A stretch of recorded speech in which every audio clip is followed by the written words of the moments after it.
The New Mexico sun blazed mercilessly over the high desert as Joshua McKenna rode his horse along the dry creek bed that had once carried life to both his ranch and the nearby San Ildefonso Pueblo. At 30, Josh carried the weathered look of a man who'd seen too much death too young. His dark hair, longer than fashion dictated, stuck to his neck beneath his worn hat, and his callous hands gripped the reins with the tension of someone always expecting trouble. 3 years had passed since Apache raiders killed his parents and younger sister on this very land, leaving him alone with 800 acres of dust and bitter memories. The attack had changed everything, not just his family's fate, but his relationship with all the native peoples of the territory. Trust had died with his family that bloody dawn. Now a different kind of war raged. The consortium of local ranchers, led by the ruthless cattle baron Tom Bradley, had diverted the Rio Grande's tributary upstream, claiming water rights that left the ancient Pueblo's cornfields withering in the desert heat. What started as a legal dispute had escalated into midnight raids, stolen cattle, and burned barns. 2 weeks ago, Bradley's men had shot a young Pueblo man attempting to fish in the redirected stream. Yesterday, Pueblo warriors had retaliated by running off 50 head of cattle. Josh reined in his horse as movement caught his eye near a cluster of pinyon trees. A figure lay motionless among the scattered rocks. Clearly human, clearly in distress. His hand moved instinctively to his Colt .45, but something made him hesitate. The person was small, wearing traditional Pueblo clothing, and appeared to be injured rather than threatening. As he dismounted and approached carefully, Josh realized it was a young woman, maybe 20 years old, with long black hair matted with blood from a head wound. Her traditional woven dress was torn and dusty, and her left arm hung at an unnatural angle. Despite her injuries, her face held a serene beauty that struck him unexpectedly. "Ma'am," he called softly, not wanting to startle her. "You hurt bad." Her dark eyes fluttered open, focusing on him with surprising clarity, given her condition. "Water," she whispered in accented English. "Please, water." Josh offered his canteen, watching as she drank carefully. "What happened to you?" "Apache." She shook her head weakly. "Bradley's men. They said Pueblo women don't belong near the river anymore." The words hit Josh like a physical blow. He'd stayed out of the water dispute, focusing on keeping his own ranch running and his own ghosts at bay. But seeing this woman's injuries made the conflict suddenly, violently personal. "Can you ride?" he asked, making a decision that would change both their lives forever. "My ranch isn't far. Got medical supplies there." As Josh helped the wounded woman onto his horse, sharing the saddle as they rode toward his homestead, neither could imagine that this moment of simple human kindness would become the first step toward ending a war that threatened to consume them all.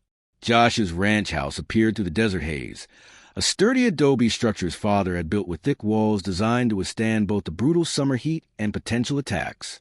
The woman had remained conscious during the 20-minute ride, though Josh could feel her growing weaker against his back. "Easy now," he murmured, dismounting and helping her down. She swayed on her feet, and he caught her elbow to steady her.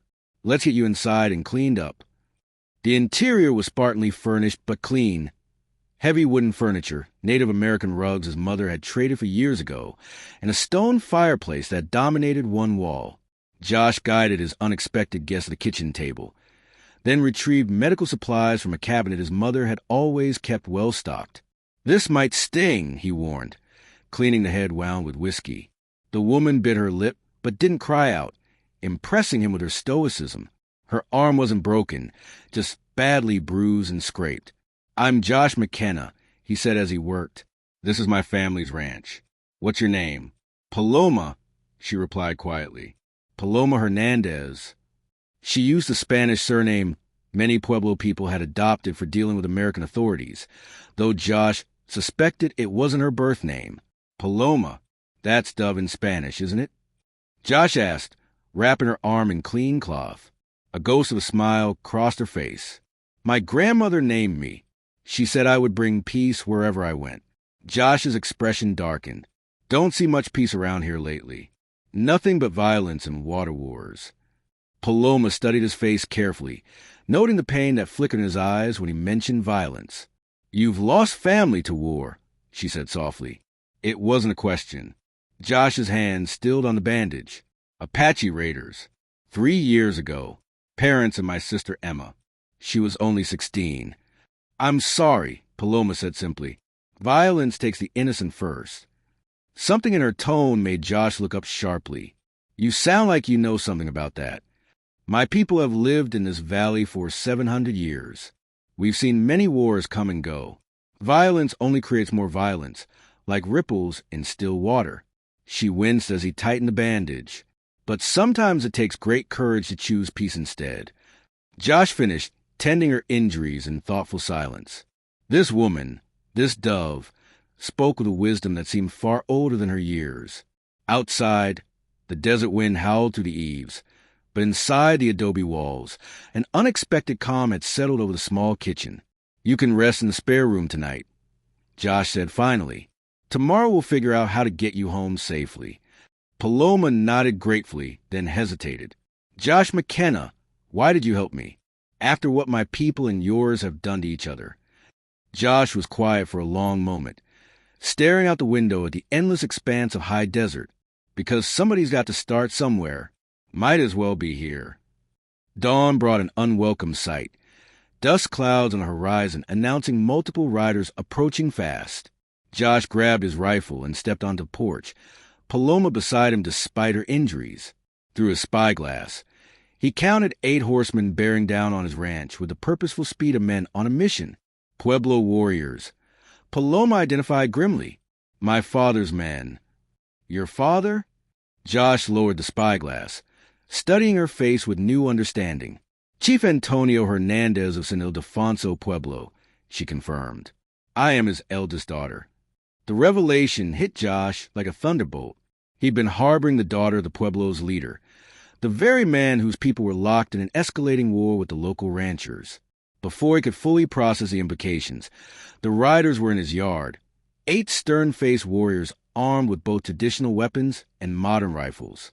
The lead rider, a man of perhaps 50 with silver-streaked hair and the bearing of natural authority, dismounted and approached the porch. His resemblance to Paloma was unmistakable. The same intelligent dark eyes, the same determined set to the jaw. I am Antonio Hernandez, the man announced in excellent English. I have come for my daughter. Papa, Paloma stepped forward, her voice respectful but firm. This man saved my life. Bradley's men attacked me at the river. Chief Hernandez's eyes blazed with controlled fury. Bradley grows bolder in his aggression. Soon we will have no choice but to respond with force. He turned to Josh. You are McKenna.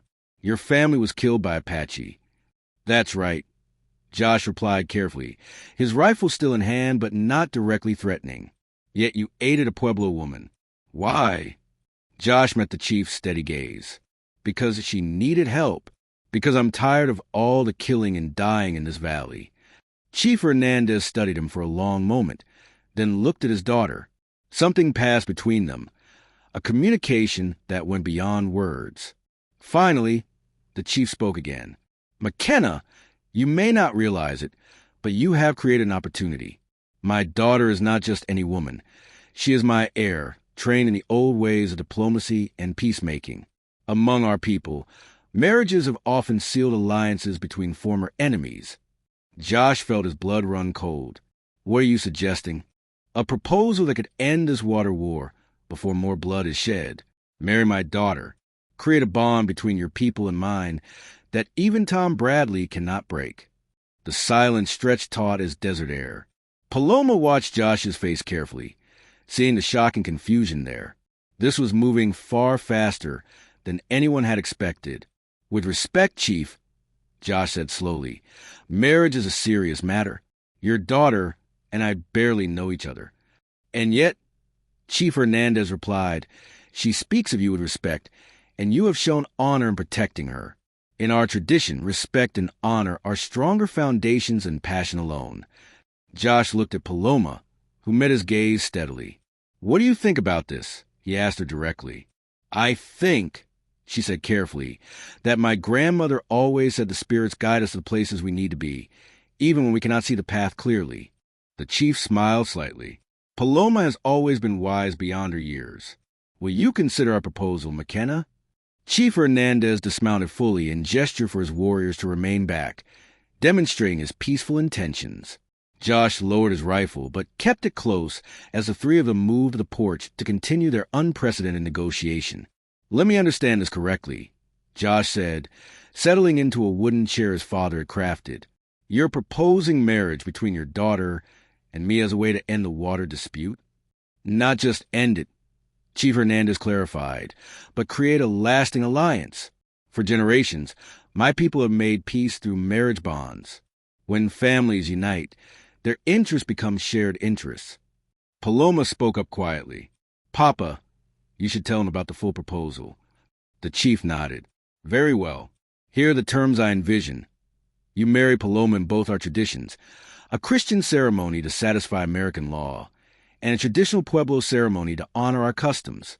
In return, the Pueblo agrees to share water rights to the Rio Grande tributary. Your ranch gains permanent access, and our fields receive the irrigation they need.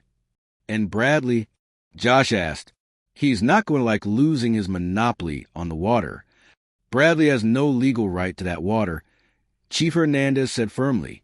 His diversions violate territorial law. But with our two communities united, we have the political and physical strength to enforce those laws. Josh leaned back, overwhelmed by the speed and scope of what was being proposed.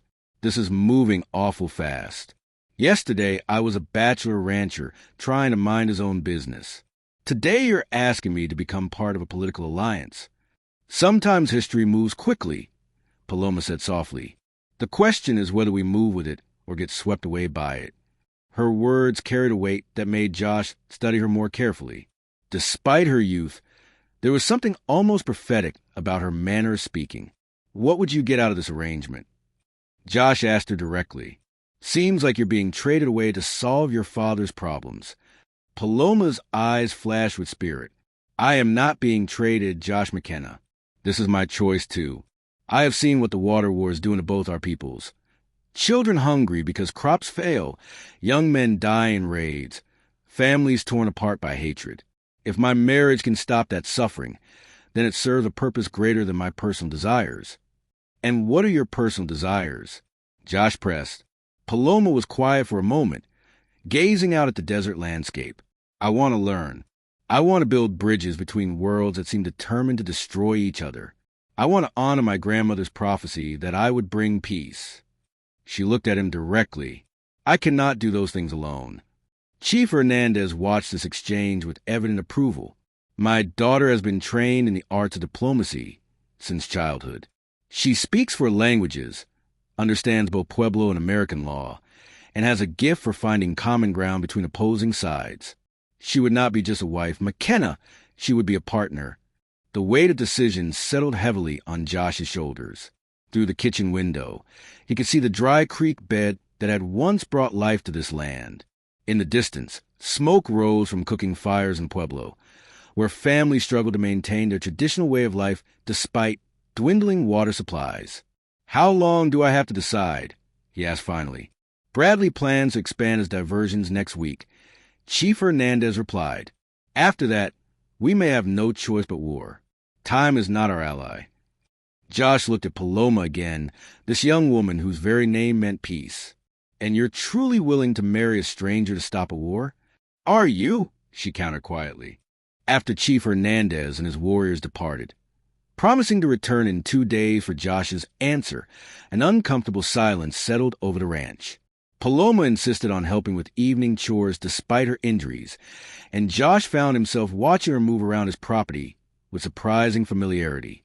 You handle horses well for someone who's never been here before, he observed as she expertly calmed his skittish mare. Animals sense intentions, Paloma replied, running her hand along the horse's neck. If you approach with respect rather than dominance, they respond differently. Is that how you approach everything? Most things. She smiled slightly, though some situations required different strategies. They worked in companionable quiet until sunset painted the sky in shades of red and gold. As they sat on the porch sharing a simple dinner of beans and cornbread, Josh finally voiced a question that had been weighing on him all day. Do you really believe marriage between us could stop this war? Paloma considered carefully before answering. My people have a saying, when the eagle and the rabbit learn to share the same mesa, the hawk has no prey. Bradley's power comes from keeping our communities divided and suspicious of each other. A marriage alliance changes that dynamic completely. And what about us? Josh asked, what happens when the politics are settled and we're still married to each other? Then we discover what we can build together, Paloma said simply. My grandmother always told me that the best marriages grow from friendship and mutual respect. Love, she said, is something that develops when two people choose to nurture it. Josh studied her face in the fading light. You talk about your grandmother a lot. She sounds like she was important to you. She raised me after my mother died in childbirth. Grandmother was a peacemaker, like her grandmother before her. She said our family carried the responsibility to heal wounds between peoples. Paloma's voice grew soft with memory. She also said I would know my true path when I found someone who had been wounded by war but still chose to help rather than hate. The words sent a chill down Josh's spine. You think she was talking about the situation? I think she understood that peace requires people willing to take risks for something larger than themselves. They sat in contemplative silence as the first stars appeared in the vast New Mexico sky. Josh found himself thinking about his sister Emma, who had dreamed of becoming a teacher and bringing education to frontier communities. She'd always believed that understanding between different peoples was possible. If we do this, Josh said finally, it won't be easy. There'll be people on both sides who see us as traitors to our own kind. Yes, Paloma agreed, but there will also be people who see us as hope. Josh made his decision in that moment, though he wouldn't announce it until morning. Looking at this remarkable woman who spoke of peace with such quiet conviction, he realized that sometime during their brief acquaintance, his perspective had fundamentally shifted. The question was no longer whether he could trust her people, but whether he could trust himself to be worthy of the chance she represented. Paloma, he said quietly, if we marry, I want you to know it won't just be political for me. I don't enter into anything halfway. She turned to meet his gaze directly. Neither do I, Josh McKenna. Neither do I. 2 days later, Chief Hernandez returned with a larger party. Not just warriors this time, but elders, women, and even children from Pueblo. Word spread quickly through both communities about the proposed alliance, creating ripples of hope and skepticism in equal measure. Tom Bradley had also gotten wind of the plan. He arrived with 6 of his men, just as the Pueblo delegation was setting up for the traditional ceremony, his face dark with fury. McKenna, Bradley shouted from horseback, his hand resting on his gun. You're making a big mistake. That water belongs to us by right of development and improvement. No savage wedding is going to change territorial law. Josh stepped forward, his own hand hovering near his coat. The only mistake was letting you steal water that never belonged to you, Bradley. Time for that to end. You think marrying this squaw makes you some kind of diplomat? Bradley sneered. All it makes you is a traitor to your own race. The words ignited something dangerous in Josh's eyes, but before he could respond, Paloma placed a gentle hand on his arm. Mr. Bradley, she said in clear, educated English, I understand your concerns about water rights. Perhaps we could discuss a compromise that serves everyone's needs. Bradley's expression shifted to one of surprise. He clearly hadn't expected articulate diplomacy from a Pueblo woman. There's nothing to discuss. We developed that water source. We use it productively, and we're not giving it up for some romantic notion about noble savages. Chief Hernandez stepped forward, his dignity unshakable despite the insults. Mr. Bradley, territorial law is clear about water rights. The Rio Grande and its tributaries cannot be monopolized by private interests. We have filed proper claims with the territorial government. Government's 300 miles away, Bradley replied coldly. Out here, possession is the only law that matters. The standoff stretched taut until an unexpected voice cut through the tension. Actually, that's not quite accurate. Everyone turned to see a man in a dark suit dismounting from a horse at the edge of the gathering. He carried himself with the authority of an official, and the badge on his vest confirmed it. I'm Deputy Marshal Williams from Santa Fe, the man announced. I've been investigating complaints about illegal water diversions in this district. Mr. Bradley, you're going to need to cease your upstream operations pending a full territorial review. Bradley's face went purple with rage. You don't have jurisdiction here. I do when territorial laws are being violated, Williams replied calmly. The marriage we're about to witness creates a legal alliance that strengthens the Pueblo's claim considerably. I suggest you comply peacefully. Faced with official territorial authority, Bradley had no choice but to withdraw, though his parting words carried clear threat. This isn't over, McKenna, not by a long shot. As Bradley and his men rode away, the tension lifted slightly, and the ceremony preparations resumed. Chief Hernandez had arranged for both Christian and Pueblo rituals, with the territorial deputy serving as official witness. The Christian ceremony was brief but meaningful, held under the open sky with the desert mountains as backdrop. When Josh placed a simple silver band on Paloma's finger, her grandmother's turquoise bracelet caught the sunlight, creating a symbol of two cultures joining. The Pueblo ceremony that followed was rich with ancient symbolism. Corn pollen was blessed and shared, representing fertility and abundance. The couple drank from a shared gourd filled with water from the disputed stream, symbolizing their commitment to healing the rift between their peoples. As the sun set on their wedding day, Josh and Paloma stood together on the porch of what was now their shared home, watching the celebrating families gradually disperse back to Pueblo. No regrets, Josh asked quietly. Paloma smiled, her hand finding his.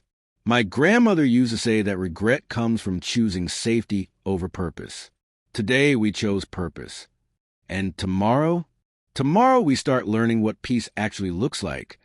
The first weeks of marriage brought challenges neither Josh nor Paloma had fully anticipated. Beyond the obvious adjustments of two strangers sharing living space, they faced constant scrutiny from both communities and ongoing hostility from Bradley's faction. Paloma proved to be remarkably capable around the ranch, bringing knowledge of desert agriculture that Josh's family had never possessed. She showed him how to create microclimates using strategically placed rocks and brush, how to identify edible and medicinal plants, and how to read weather patterns in ways that seemed almost mystical. Your grandmother teach you all this too? Josh asked one morning as she demonstrated a technique for encouraging rain collection. Grandmother, mother, aunts. In Pueblo culture, knowledge passes through the women's line. We are the keepers of life-sustaining wisdom. She glanced at him with gentle humor. Your people put all their faith in individual strength and competition. Sometimes that works, but sometimes cooperation achieves more. Josh was learning that lesson daily.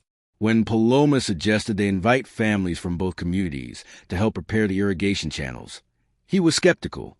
But the work parties that resulted were more efficient than anything he could have managed alone, and the shared labor began breaking down barriers between former enemies.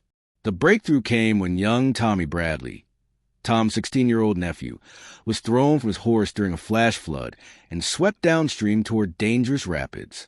It was Paloma who spotted him first, and Josh who rode into the churning water to pull the boy to safety. As Josh hauled the unconscious teenager onto the bank, and Paloma worked to clear water from his lungs, Tom Bradley arrived with his men, expecting to find a body. Tommy. Bradley dismounted frantically, dropping to his knees beside his nephew. He's alive, Paloma said calmly, still working to stabilize the boy's breathing. But he needs warmth and medical attention. For the first time since the conflict began, Bradley looked at Paloma as a person rather than an enemy. You saved his life. We both did, she corrected, nodding toward Josh. And we would do the same for any child in danger. Tommy coughed and opened his eyes, focusing on the faces around him. Uncle Tom, what happened? You got swept away by the flood. Son, these folks pulled you out. Tommy looked at Josh and Paloma with confused gratitude. But aren't you the enemy? The innocent question hung in the air like a challenge to every adult present. It was Paloma who answered, her voice gentle but firm. There are no enemies here, Tommy. Only neighbors who forgot how to talk to each other. Bradley stood slowly, his entire worldview shifting as he processed what had just happened. His lifelong assumptions about Pueblo people had been shattered by a woman who'd risked her own safety to save his nephew. "McKenna," he said finally, his voice rough with emotion. "Mrs. McKenna, I need to reconsider some things." It wasn't a full apology or an immediate end to the water dispute, but it was a crack in the wall of hatred that had divided the community. As they helped Tommy back to his uncle's ranch, Josh and Paloma exchanged a look of quiet hope. "Your grandmother would be proud," Josh murmured. "She'd say this is just the beginning," Paloma replied. "Peace isn't a destination, it's a way of traveling." 3 months into their marriage, Josh and Paloma had settled into a rhythm that surprised them both with its natural ease. The ranch prospered under their combined efforts, and the water-sharing agreement had brought new life to both the Pueblo's fields and Josh's grazing land. But their greatest test was yet to come. It arrived in the form of a war party of 20 Apache warriors, led by a chief seeking revenge for recent army attacks on his people. To the Apache, all settlements in their traditional territory were fair game for retaliation, and they saw no distinction between Pueblo, ranch, or town. The attack came at dawn, swift and silent. Josh was checking on his horses when Paloma's urgent whisper from a house froze his blood. "Apache, 20 or more. They've surrounded us." Josh's first instinct was the same one that had consumed him 3 years earlier: rage, fear, and a desperate need to fight. His hand moved to his rifle, and for a moment, the trauma of his family's death threatened to overwhelm his judgment. But Paloma's calm presence beside him changed everything. "Josh," she said quietly, "there's another way." "Another way," he hissed. "They killed my family. They're here to kill us." "They're here because they're desperate," Paloma corrected. "Look at them. Half are wounded. All are hungry. This isn't a war party seeking glory. This is a group of people who have nowhere else to turn." Josh stared at her in disbelief. "You want to help them?" "I want to understand them. My people have lived alongside Apache for centuries. Sometimes we fought, sometimes we traded, sometimes we shared resources during hard times." She moved toward the window. "Let me try to speak with them." "Absolutely not. It's too dangerous." "Josh, trust me. Please." The word trust hung between them, carrying the weight of their entire relationship. Josh realized this was a moment when he would either truly accept Paloma as his partner or revert to the fearful, isolated man he'd been before she entered his life. Against every instinct screaming in his head, Josh lowered his rifle. "What do you need me to do?" Paloma's smile was radiant with gratitude. "Follow my lead. And remember, they're as scared as we are." Together, they walked out onto the porch, hands empty of weapons. Paloma called out in what Josh assumed was Apache, her voice carrying clearly across the yard. After a tense moment, one of the warriors responded. The conversation that followed was entirely in Apache, but Josh could read the body language. Initial hostility gradually gave way to curiosity, then something that looked almost like relief. Finally, Paloma turned to him. "Their chief is named Nate. His band has been fleeing cavalry patrols for 2 weeks. They have wounded who need tending, and they haven't eaten in 3 days. He's willing to parley." Josh felt the weight of history pressing down on him. His family's killers might be among this very group, but looking at Paloma's hopeful face, he realized that letting the past define the present was a choice, and he could choose differently. "Tell him," Josh said slowly, "that we have food and medical supplies. Tell him we're willing to help, but only if he guarantees safe passage for all peaceful people in this valley." Paloma translated, and the response was immediate. Chief Nate dismounted and approached the porch, his warriors following suit. The conversation that ensued, with Paloma translating, was the most surreal of Josh's life. Within an hour, wounded Apache warriors were being tended in his barn while Josh and Nate negotiated a non-aggression pact that would protect both the Pueblo and the ranch in exchange for occasional emergency supplies and medical aid. As the Apache band prepared to part the next morning, their wounded treated and their hunger satisfied, Chief Nate spoke directly to Josh through Paloma's translation. He says, Paloma interpreted, that you have chosen wisdom over vengeance. He says this makes you a true warrior, not just a man who fights. After the Apache disappeared into the desert, Josh and Paloma stood together in their yard, both understanding that something fundamental had shifted between them. "Thank you," Josh said simply. "For what?" "For showing me that peace isn't weakness. It's the hardest kind of strength there is."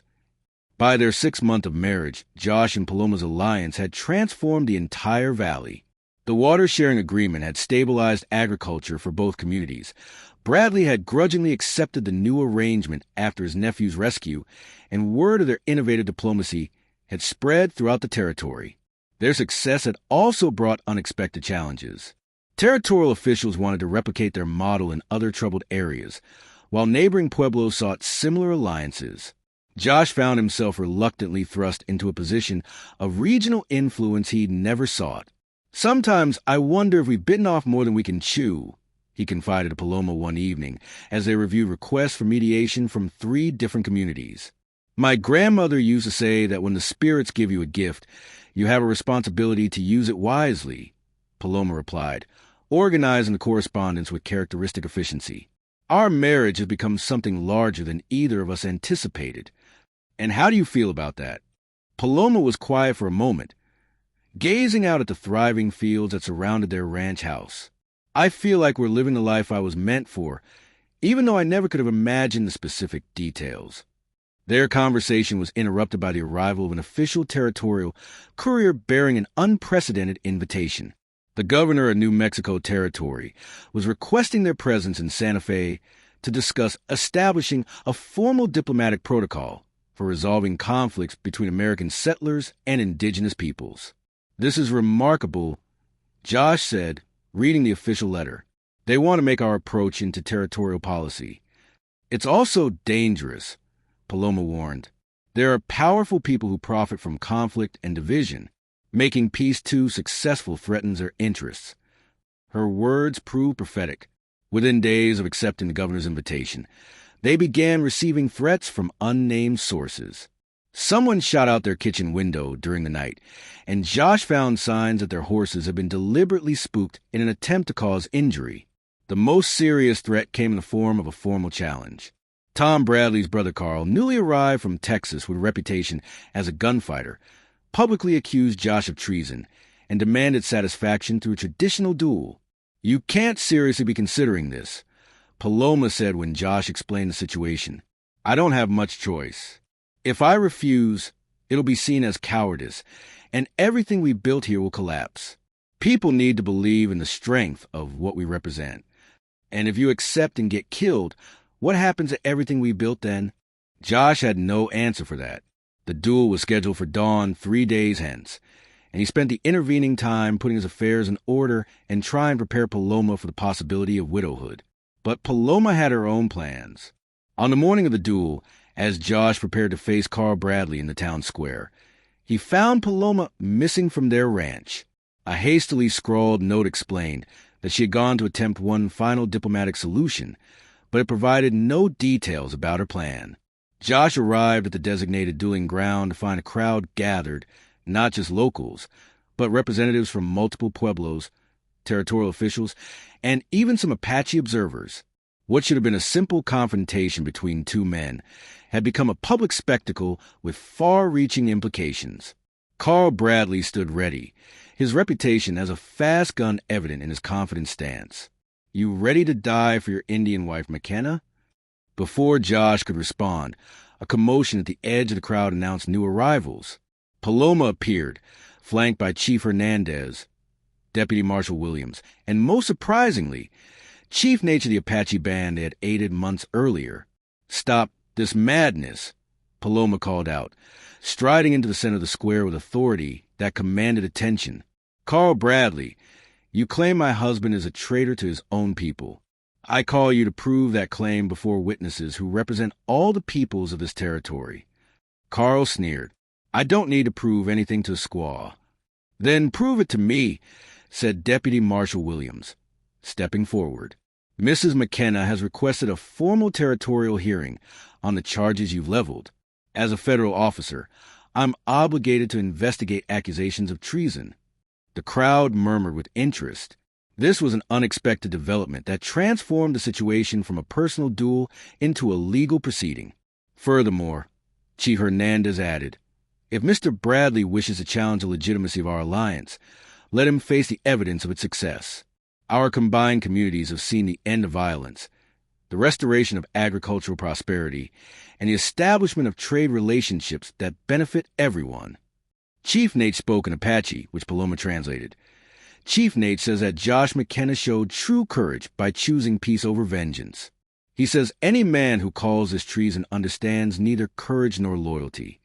Carl Bradley found himself facing not just Josh, but the unified representatives of an entire new way of life in the territory. The crowd sentiment was clearly shifting away from support for the duel and toward curiosity about this alternative approach to justice. "I demand my right to satisfaction," Carl insisted, but his voice carried less conviction than before. "And you'll have it," Deputy Marshal Williams replied, "in a court of law, with proper evidence and testimony."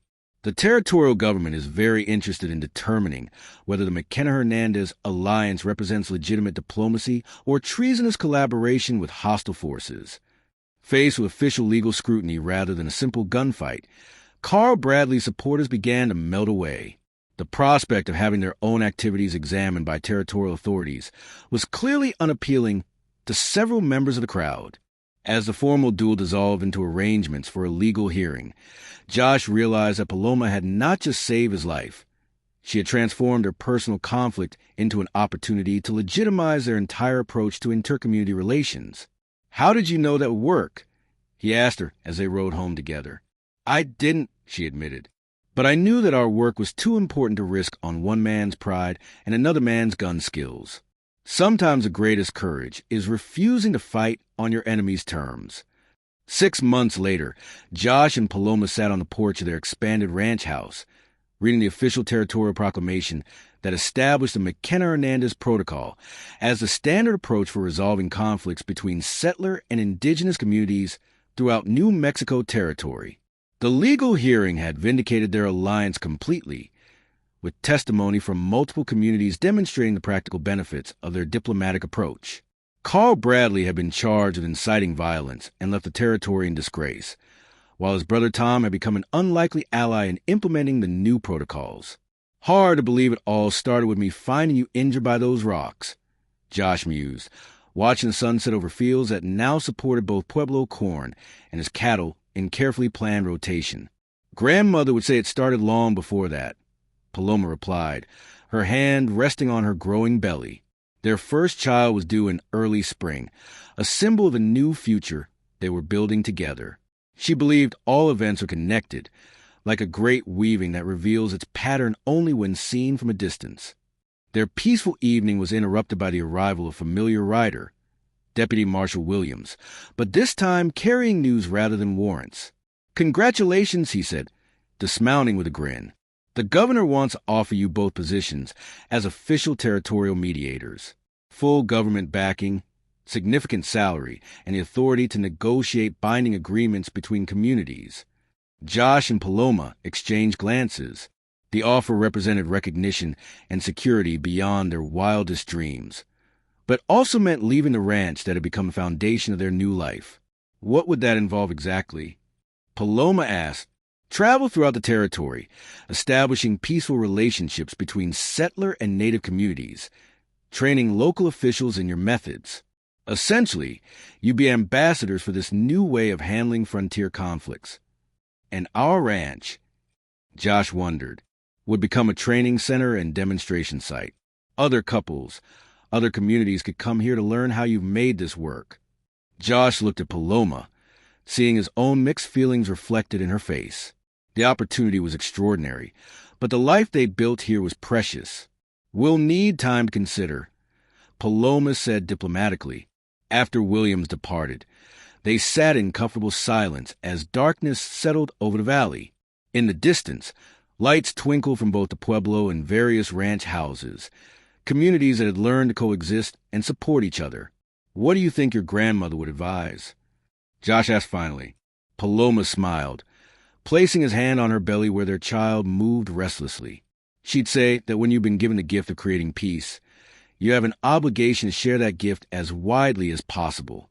But she'd also say that children need roots as much as wings. So we find a way to do both?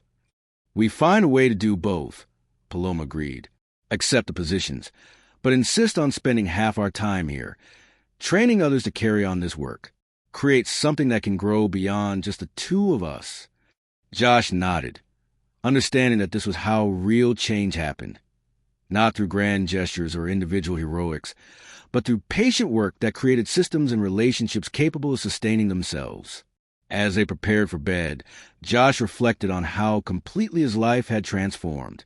The angry, isolated man who had found a wounded woman by the roadside no longer existed.